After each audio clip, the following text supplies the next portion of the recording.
na kamukha ni Tito Oliver. O, di ba? Kamukha ni Yao Ming Si. Woo! Kamukha doon ni Yao Ming. At least may Ming. At least may Ming.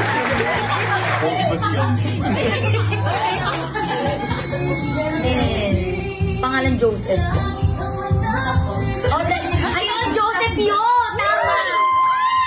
Pangalan ni Joseph yun. Tama kayo. Tingnan mo, ang dami nagko-comment ko.